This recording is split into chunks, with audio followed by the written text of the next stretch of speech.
Mr. Secretary, thank you for joining us. As my first question, a lot of people say Iran is just going to be North Korea, a country that agrees to stop its nuclear ambitions in order to get sanctions lifted, and then secretly goes ahead and continues with its program. Why do you think Iran is not North Korea? Well, there are many reasons why it's not. First of all, it's a member of the NPT. Secondly, they have engaged in a negotiation. Thirdly, they have committed to have daily inspections of certain facilities. They have committed to restrict their activities with those inspections taking place. And in addition to that, they have publicly committed that they are not going to build a nuclear weapon. North Korea already has and has tested and will not declare a policy of denuclearization. So there are many different things that lead one to at least say that we ought to be exploring and testing the possibility of a diplomatic solution. But let me be clear, we do that with eyes absolutely wide open. We have no illusions. You don't do this on the basis of somebody's statements to you. You do it on the basis of actions that can be verified. And moreover, we have kept the basic architecture of the sanctions is staying in place.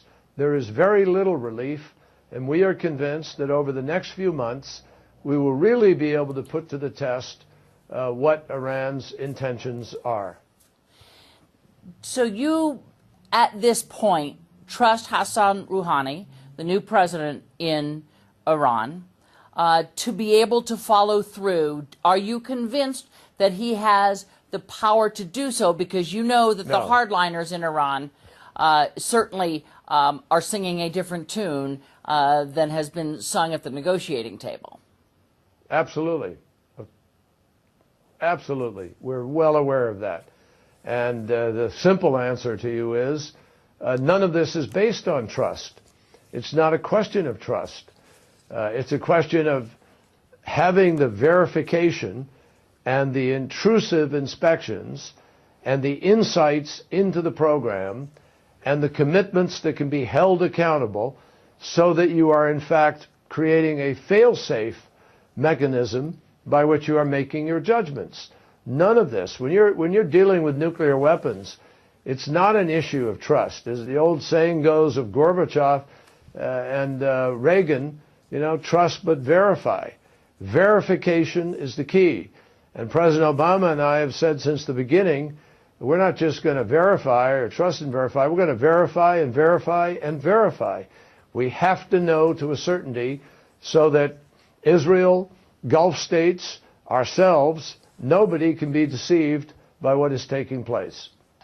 One of the points that the Israelis and others who have been unhappy about these negotiations have made is that there's a difference between halting a march toward nuclear capability and actually dismantling the mechanisms you need to build nuclear bombs. Here you have halted it, but not dismantled it. Absolutely, of course. What do you say this morning to the Saudis, to the Israelis, who will say that they feel less safe, that Israel, in fact, is threatened? Well, Israel is threatened by what has been going on in Iran, but I believe that from this day for the next 6 months, Israel is in fact safer than it was yesterday because we now have a mechanism by which we are going to expand the amount of time in which they can break out rather than narrow it. We are going to have insights to their program that we didn't have before. We're going to have a destruction of the 20% enrichment. We're going to have a limitation on the low enrichment at 3.5%. We're going to have a limitation on the building and installation of centrifuges. I mean, Israel, if you didn't have these things, would be seeing Iran continue on a daily basis to narrow the breakout time, to continue to do the things that it's been doing. So I believe that Israel, in fact, will be safer, providing we make sure that these sanctions don't get lifted in a way that reduces the pressure on Iran, and we don't believe they will be. There's very little sanctions relief here, and the basic architecture of the sanctions stays in place.